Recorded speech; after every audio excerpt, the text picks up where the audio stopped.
Hi everyone, నేను మీకు ఈరోజు ఇంపార్టెంట్ అయినటువంటి కరెంట్ అఫైర్స్ గురించి చెప్పబోతున్నాను. మీరు ఈ వీడియోని మొదటి నుండి చివరి వరకు ఎక్కడ స్కిప్ చేయకుండా చూసినట్లయితే ఈ కరెంట్ అఫైర్స్ మీకు అర్థమవుతుంది. అలాగనే ఈ వీడియో మీకు నచ్చినట్లయితే లైక్ మరియు సబ్స్క్రైబ్ చేసుకున్నట్లయితే డైలీ కరెంట్ అఫైర్స్ మీకు నోటిఫికేషన్ రూపంలో అప్డేట్ అవుతూ ఉంటాయి. ఇటీవల వార్తల్లో నిలిచిన నామ్ దఫా ఫ్లయింగ్ స్క్విరల్ ఏ భారతీయ రాష్ట్రం లేదా కేంద్రపాలిత ప్రాంతంకి చెందినది? అరుణాచల్ ప్రదేశ్. ఇటీవల యునెస్కో యొక్క 2023 ప్రిక్స్ వెరైసల్స్లో ఏ భారతీయ విమానాశ్రయం గుర్తింపు పొందింది? కంపేగౌడ అంతర్జాతీయ విమానాశ్రయం. కల్చరల్ హెరిటేజ్ కన్జర్వేషన్ కోసం ఇటీవల యునెస్కో ఆసియా పసిఫిక్ అవార్డును పొందిన చర్చ్ ఆఫ్ ఎపిఫనీ ఏ రాష్ట్రంలో ఉంది? హర్యానా రాష్ట్రం.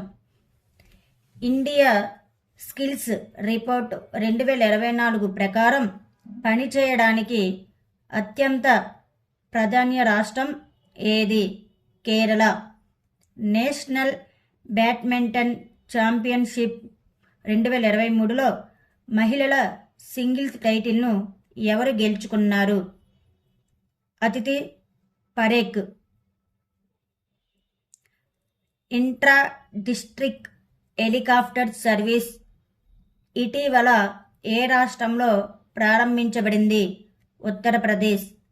ఆర్గనైజేషన్ ఆఫ్ పెట్రోలియం ఎగుమతి దేశాల నుండి వైదొలగాలని నిర్ణయించుకున్న దేశం ఏది? అంగోలా. 26 డిసెంబర్ 2023న ముంబైలో భారత నావికాదళం ప్రారంభించిన యుద్ధ నౌక పేరు ఏమిటి?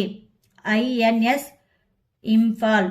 మెడ్టెక్ మిత్ర మెడ్టెక్ ఆవిష్కర్తలను బలోపేతం చేయడానికి మరియు ఆరోగ్య సంరక్షణ పరిష్కారాలను అభివృద్ధి చేయడానికి వ్యూహాత్మక చొరవను ప్రారంభించారు. Doctor Mansukh Mandaviya. Central railway స్టేషన్లో పానిక్ స్విచ్ లాగా ఇటీవల రైల్వే స్టేషన్లో ఎన్ని స్విచ్లు ఇన్స్టాల్ చేయబడతాయి? 117 స్విచ్లు. ఇటీవల 17వ అఖిల భారత అమరవీరుడు major Amit Tripathi cricket tournament టైటిల్ను ఏ జట్టు గెలుచుకుంది? ఢిల్లీ. ఇటీవల డీజీ యాత్ర ఫేషియల్ రికగ్నిషన్ టెక్నాలజీని ఎన్ని భారతీయ విమానాశ్రయంలో అమలు చేశారు? 13. ఎక్కువ మంది భారతీయులతో ప్రయాణిస్తున్న ఎయిర్ బస్ A340 అనే చార్టర్ విమానం ఫ్రాన్స్లో ఎందుకు నిర్బంధించబడింది?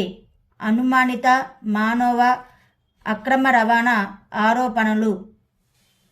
ఇటీవల వార్తల్లో కనిపిస్తున్న కతర్నియా ఘాటు వన్యప్రాణుల అభయారణ్యం ఏ రాష్ట్రంలో ఉంది? ఉత్తరప్రదేశ్. వ్యూహాత్మక లోహాలను వెలికి తీసేందుకు మరియు వేరు చేయడానికి సాంకేతిక పరిజ్ఞానాన్ని ఎగుమతి చేయడాన్ని ఇటీవల ఏ దేశం నిషేధించింది?